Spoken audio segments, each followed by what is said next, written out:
Assalamualaikum warahmatullahi wabarakatuh. Kami dari kelompok 1.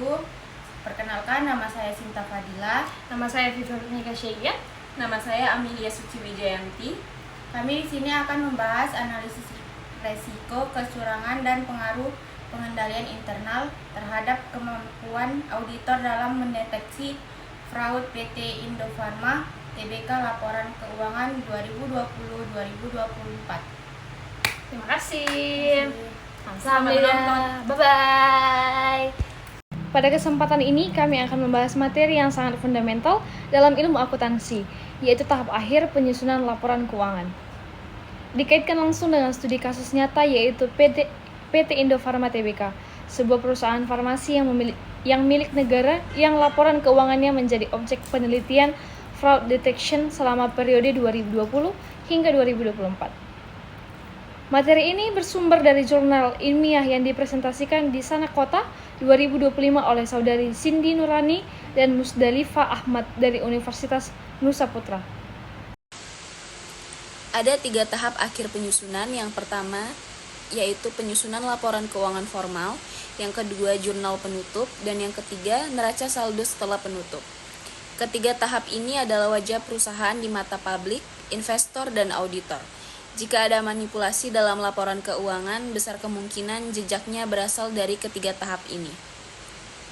Laporan keuangan formal yang wajib disusun perusahaan publik seperti PT Indofarma mencakup 5 dokumen utama. Yang pertama ada laporan posisi keuangan atau neraca yang menunjukkan aset, kewajiban, dan ekuitas perusahaan pada tanggal tertentu. Dan yang kedua ada laporan laba rugi yang memperlihatkan kinerja perusahaan dalam menghasilkan pendapatan dan mengendalikan beban. Dan yang ketiga ada laporan perubahan ekuitas. Yang keempat, laporan arus kas yang menjadi sumber data untuk mengukur operating cash flow ratio dalam penelitian ini. Dan kelima ada catatan atas laporan keuangan yang menjadi sumber informasi paling kritis bagi auditor. Setelah laporan keuangan selesai disusun, langkah berikutnya adalah membuat jurnal penutup. Apa itu jurnal penutup? Jurnal penutup adalah entry akuntansi khusus yang dibuat di akhir periode untuk menutup semua akun nominal atau akun sementara, yaitu akun pendapatan, beban, dan dividen, sehingga saldo mereka kembali menjadi nol dan siap digunakan di periode berikutnya. Ada 4 langkah dalam membuat jurnal penutup. Yang pertama, menutup semua akun pendapatan ke akun ikhtisar laba rugi. Dan yang kedua, menutup semua akun beban ke akun ikhtisar laba rugi. Yang ketiga, menutup saldo ikhtisar laba rugi ke akun laba ditahan. Jika perusahaan laba, maka ikhtisar laba rugi didebit dan laba ditahan dikredit. Jika rugi, sebaliknya. Dan langkah yang keempat adalah menutup akun dividen atau PRIV ke laba ditahan. Apa jurnal penutup relevan dengan kasus PT Indofarma? Yaitu karena manipulasi laporan keuangan seringkali dilakukan tepat di tahap ini, misalnya dengan mengecilkan jumlah beban yang ditutup atau menggelembungkan pendapatan yang dipindahkan ke ikhtisar laba rugi. Akibatnya laba bersih yang dilaporkan menjadi tidak mencerminkan kondisi nyata perusahaan. Inilah yang kemudian dideteksi melalui indikator TATA dalam Business M-Score, yaitu Total Accruals to Total Asset, yang mengukur seberapa besar selisih antara laba akuntansi dengan arus kas operasi sesungguhnya.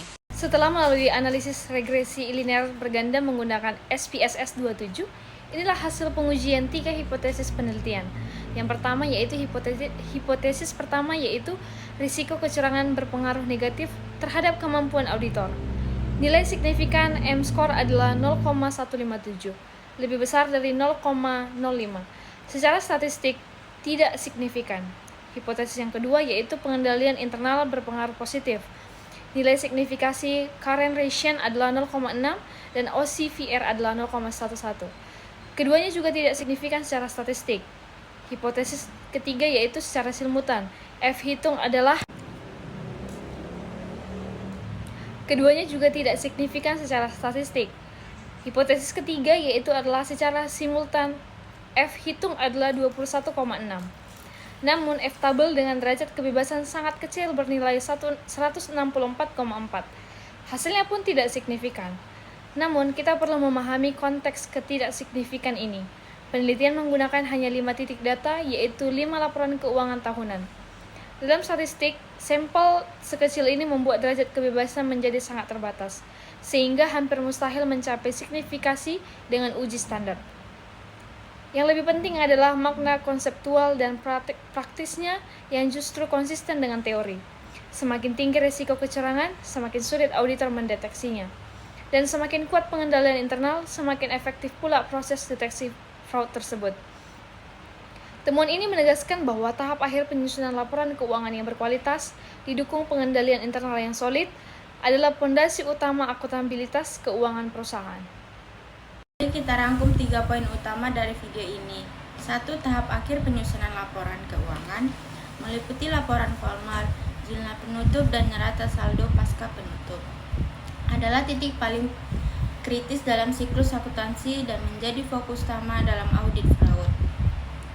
Yang kedua, Bennis M-Score adalah alat yang efektif untuk mendeteksi potensi manipulasi laporan keuangan sejak dini, bahkan sebelum audit eksternal dilakukan. PT Indofarma menunjukkan nilai M-Score yang mengkhawatirkan di beberapa tahun pengamatan. Yang ketiga, pengendalian internal yang lemah tercermin dari current ratio dan yang rendah, menjadi faktor yang memperlemah kemampuan auditor dalam mendeteksi kecurangan. Berdasarkan pertemuan ini, kami merekomendasikan 3 hal bagi manajemen perusahaan. Evaluasi sistem pengendalian internal secara rutin, terutama pada proses jurnal penyusunan dan penutupan. Bagi auditor, tingkatkan skeptisme profesional dan memanfaatkan alat analitik seperti Bennis M-Score dalam perencanaan audit. Dan bagi regulator, dorong transparansi pengungkapan dalam catatan atas laporan keuangan, khususnya terkait estimasi akuntansi. Demikian presentasi kami mengenai tahap akhir penyusunan laporan keuangan dalam konteks analisis resiko kecurangan dan pengendalian internal studi kasus PT Indofarma Tbk.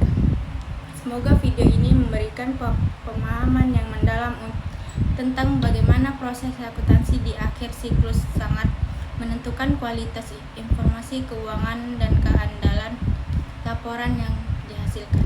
Terima kasih.